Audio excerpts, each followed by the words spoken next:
ആകാശവാണി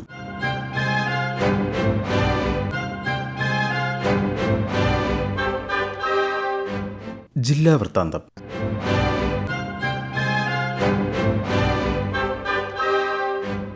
ഇന്ന് പത്തനംതിട്ട ജില്ലാ വിശേഷങ്ങളുമായി ആകാശവാണി പ്രതിനിധി ശ്രീജി എസ് ശ്രീധർ. ഇന്ത്യ പാകിസ്ഥാൻ സംഘർഷാവസ്ഥ രൂക്ഷമായി തുടരുന്ന സാഹചര്യത്തിൽ രാജ്യരക്ഷാ മന്ത്രാലയത്തിന്റെ നിർദ്ദേശമനുസരിച്ച് ദേശീയതലത്തിലുള്ള സിവിൽ ഡിഫൻസ് തയ്യാറെടുപ്പിന്റെ ഭാഗമായ മോക്ക് ഡ്രിൽ പത്തനംതിട്ട ജില്ലയിലും നടന്നു. വ്യോമാക്രമണം ഉണ്ടായാൽ എന്തൊക്കെ മുൻകരുതലുകൾ പാലിക്കണം എന്നത് സംബന്ധിച്ച് ജനങ്ങൾക്ക് വിവരം നൽകുക എന്ന ഉദ്ദേശത്തോടെയാണ് മോക്ക് ഡ്രിൽ നടന്നത്.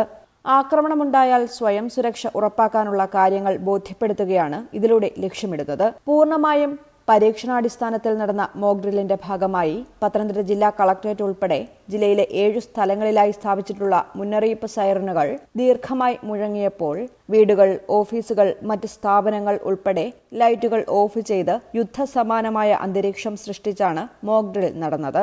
ദീർഘമായ സൈറനുകൾ മുന്നറിയിപ്പും ചെറിയ സൈറൻ സുരക്ഷിതമാണെന്ന സന്ദേശവുമാണ്. വലിയ കെട്ടിടങ്ങളുടെ മുകളിൽ നിന്നും സുരക്ഷിത സ്ഥാനങ്ങളിലേക്ക് വേഗത്തിൽ മാറണമെന്നും പാർക്ക് ഉൾപ്പെടെയുള്ള പൊതു ഇടങ്ങളിൽ നിൽക്കാൻ പാടില്ലെന്നും തുടങ്ങിയ സുരക്ഷ ഉറപ്പാക്കാനുള്ള കാര്യങ്ങളാണ് മോക്ക് ഡ്രില്ലിലൂടെ പൊതുജനങ്ങൾ ഉൾപ്പെടെയുള്ളവർക്ക് നൽകിയത്.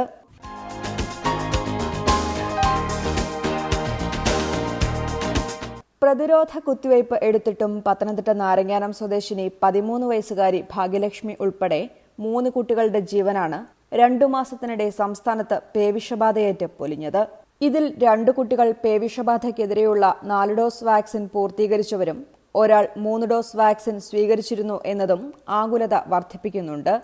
അന്വേഷണം ഊർജിതമാക്കണമെന്നും ലൈസൻസും കുത്തിവയ്പും എടുക്കാത്ത നായയെ വളർത്തിയ ഉടമയ്ക്കെതിരെ നടപടി സ്വീകരിക്കണമെന്നും ആവശ്യപ്പെട്ട് പത്തനംതിട്ട ജില്ലയിൽ മരിച്ച കുട്ടിയുടെ മാതാപിതാക്കൾ കളക്ടർക്ക് പരാതി നൽകി.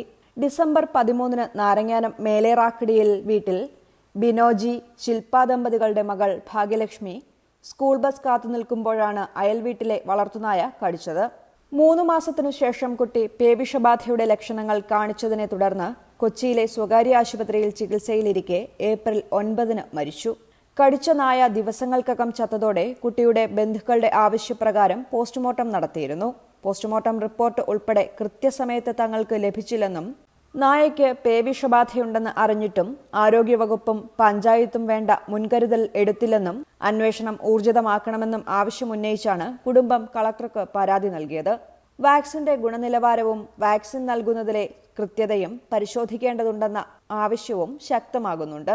വളർത്തുനായയ്ക്ക് ലൈസൻസോ കുത്തിവയ്പോ എടുത്തിട്ടില്ലെന്ന് നാരങ്ങാനം പഞ്ചായത്ത് പ്രസിഡന്റിനും അധികൃതർക്കും പരാതി നൽകിയിട്ടും തുടർ നടപടി സ്വീകരിച്ചിട്ടില്ലെന്നും മാതാപിതാക്കൾ ആരോപിക്കുന്നുണ്ട്. പേവിഷബാധയേറ്റു മരിച്ച ഭാഗ്യലക്ഷ്മിയെ കടിച്ച നായയെ ഉടമ വളർത്തിയിരുന്നതെന്ന് തെളിഞ്ഞാൽ ഉടമയ്ക്കെതിരെ നടപടി സ്വീകരിക്കുമെന്ന് കളക്ടർ എസ് പ്രേംകൃഷ്ണൻ പറഞ്ഞു. കുടുംബത്തിന്റെ പരാതിയിൽ അന്വേഷണം നടത്തും.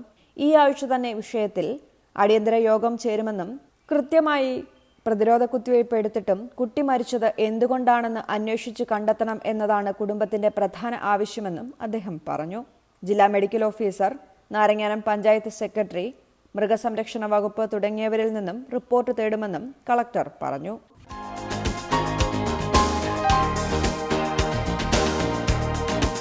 സംസ്ഥാന സർക്കാരിന്റെ 4ാം വാർഷികത്തിന്റെ ഭാഗമായി എന്റെ കേരളം പ്രദർശന വിപണന മേള ഈ മാസം 16 മുതൽ 22 വരെ പത്തനംതിട്ട ഇടത്താവളത്തിൽ സംഘടിപ്പിക്കും.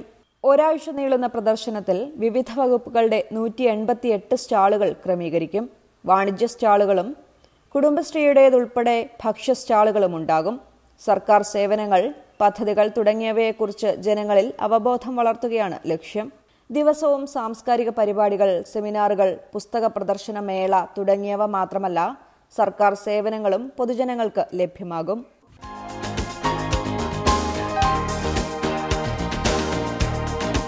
തിരുക്കൊച്ചി മുഖ്യമന്ത്രിയും SNDP യോഗം ജനറൽ സെക്രട്ടറിയുമായിരുന്ന C. കേശവന്റെ പൂർണ്ണകായ പ്രതിമയടങ്ങിയ പത്തനംതിട്ട കോഴഞ്ചേരി ടൗണിലെ നവീകരിച്ച സ്ക്വയറിന്റെ ഉദ്ഘാടനം മന്ത്രി വീണ ജോർജ് നിർവഹിച്ചു. കോഴഞ്ചേരി പ്രസംഗത്തിന്റെ 90ാം വാർഷികത്തിന്റെ ഭാഗമായി 1 വർഷം നീണ്ടുനിൽക്കുന്ന സാംസ്കാരിക പരിപാടികൾ ജില്ലയിൽ സംഘടിപ്പിക്കുമെന്ന് മന്ത്രി പറഞ്ഞു. ജില്ലാ വൃത്താന്തം സമാപിച്ചു.